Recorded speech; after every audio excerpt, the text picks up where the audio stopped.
क्या आप जानते हो कि बहू सास के जो पैर दबाती थी, या पोता दादा के पैर दबाता था, या शिष्य गुरु के जो पैर दबाता था, वह शरीर के अर्धनारेश्वर को संतुलित करता था। बड़ा वैज्ञानिक है वो, ऐसा नहीं है। ये जो पैर दबाने से शरीर के वात पित्त कफ बैलेंस होते हैं। और हमें अपने घरों की परंपराएं अपनी देखें, आज तो मैं इसके माध्यम से आपको इसका विज्ञान बता रहा हूं, लेकिन पुरानी परंपराएं क्या हैं?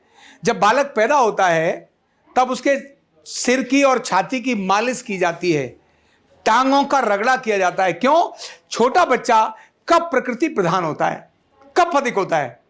ध्यान रखना, यही रगड़ा बड़े बुजुर्ग को नहीं लगता, क्योंकि बच्चे को कफ प्रधान होता है। जब देखो सर्दी जुकाम बच्चे को जल्दी आएगा, रनिंग नोज जल्दी आ जाएगी, उसको निमोनिया पकड़ लेगा। निमोनिया युवक को, कोई 30 साल 40 साल वाले व्यक्ति को निमोनिया पकड़ते हुए देखा है? रनिंग नोज 30-40 अगर देखी होगी तो 2-4 दिन के बाद ठीक, अदरवाइज होती नहीं है। तो बच्चा कफ प्रधान होता है, युवक पित्त प्रधान होता है, और बड़ी उम्र के अंदर वात प्रधान होता है। ये इंबैलेंस होता है, डिसऑर्डर्स उसी से आते हैं। जैसे कम उम्र के अंदर बच्चे की मालिश करते हैं, उससे कफ जो है मालिश से, मसाज से, तेल से धूप में डालकर रगड़ाई करने से उसका कफ का शमन होता है, क्योंकि रक्त का संचार बढ़ता है लंग्स के अंदर, हार्ट के अंदर। और लंग्स और हार्ट में जब सर्कुलेशन बढ़ता है तब वात पित्त कफ समान होने लगते हैं। जब युवक आता है, थोड़ा नौजवान आता है, तो अब उसको वैसी मालिश की आवश्यकता नहीं है। क्यों? अब उसको दंड बैठक की जरूरत है। क्यों? वो पित्त प्रधान है, उसको गर्मी है। अब गर्मी के लिए पराक्रम चाहिए, काम चाहिए, पुरुषार्थ चाहिए। कुछ जो ठंडा पड़ा है ऐसे करके उसको बहुत सारी बीमारी आ जाएंगी। जो जाकर व्यायाम करता है, दौड़ लगाता है, 15 किलोमीटर दौड़ लगाकर आता है, एक साथ हजार दंड लगाता है, लाठी चलाता है तो 2000 एक साथ 2000 प्रहार निकालता है, मार्शल आर्ट करता है तो कंटिन्यू 2000 पंच निकालकर उसके बाद रुकता है। ये डोले उसको दिखाता है, डोले हैं कि नहीं है। ये पित्त प्रधान है। इस समय उसको व्यायाम और एक्सरसाइज और पुरुषार्थ और कर्म चाहिए, मेहनत चाहिए। ये आपके पित्त को, गर्मी को शांत करते। कहते ना, गर्मी है ना, काम करके आप पसीना आएगा, अपने आप गर्मी शांत हो जाएगी। तो पित्त प्रधान को ये तरीका है उसका इलाज करने का। और बड़ी उम्र आती है तो वायु प्रधान हो जाता है। इसीलिए बड़ी उम्र में ध्यान रखना, आदमी का मन स्थिर, हिलता है, डर चीजों को करता है, अभी यहां कभी वहां, ऐसा चलता है। विचार आते हैं, कभी गुस्सा आता है, फिर ठंडा हो जाता है, फिर गुस्सा आता है, फिर ठंडा। ये भी मेरी बात नहीं मान, अच्छा तू क्या बोल रहा है, जरा मुझे सुना, तेरी बात तो सुनी ही नहीं मैंने। सबकी बात सुनने का मन उसका करता है, नौजवान का नहीं करता है। करता रहे, क्योंकि जो काम करता है उसको सुनने और बोलने की जरूरत नहीं होती है। तो बड़ी उम्र में वायु का प्रधानता आती है, और वायु प्रधान से पेट दर्द आता है, दर्द आते हैं जॉइंट्स के, क्योंकि बात रोग है जॉइंट्स पेन। ये पिंडलियों को दबाने से अर्धनारेश्वर का बैलेंस होता है।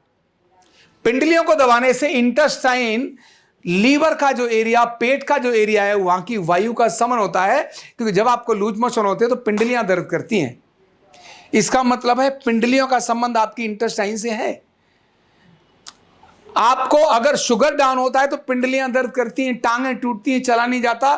बीपी कोई पिंडली में आता है क्या? बीपी को कंट्रोल करने का काम किडनी करती है, शुगर को कंट्रोल करने का काम किडनी और पैनक्रियाज करते हैं, लीवर करता है। ये यहां पर है। तो पिंडलियों को दबाने से ये सब ठीक होता है। तो घर के अंदर पहले जो पिंडली दबाते थे, बड़ी उम्र के लोगों की वायु कम होती थी, उससे उनका पेट सही होता था, उनके अंदर जो तूफान आते थे वो शांत होते थे, तो वो ब्लेसिंग्स हो जाती थी। तो हजारों वर्षों से हमारे घरों में अर्धनारेश्वर संतुलन करने के अनेक सारे उपाय पहले से चलते हैं, हमने छोड़ दिए। इसीलिए जॉइंट्स पेन आ गए, घुटने दर्द आ गए। ऐसी कितनी बहू हैं जो सास के पैर दबाती हैं, तभी तो सास के घुटने दर्द आते हैं, क्योंकि वायु बढ़ गई। इसीलिए पुरानी प्रक्रियाओं को फिर से अगर हम अपनाते हैं तो बाहर पैसा, अरे वही तो काम हम करते हैं, हम 1000 रुपए लेके करते हैं, बहू फ्री में कर देती है, इतना ही है। तो यहाँ और हॉस्पिटल में चले जाओ, वो भी यहाँ पर आपको दवाएंगे, कुछ वो इंजेक्शन ठोक के करते हैं, लेकिन उसकी अनेक सारी बीमारियां निकल कर आती हैं। तो इसीलिए हमारे घर की पुरानी चीजें भी हमारे अर्धनारेश्वर को संतुलित करने का कारण ही होती थी। वो सारी ऐसी चीजें नहीं होती थी जो जिधर मर्जी चले जाए।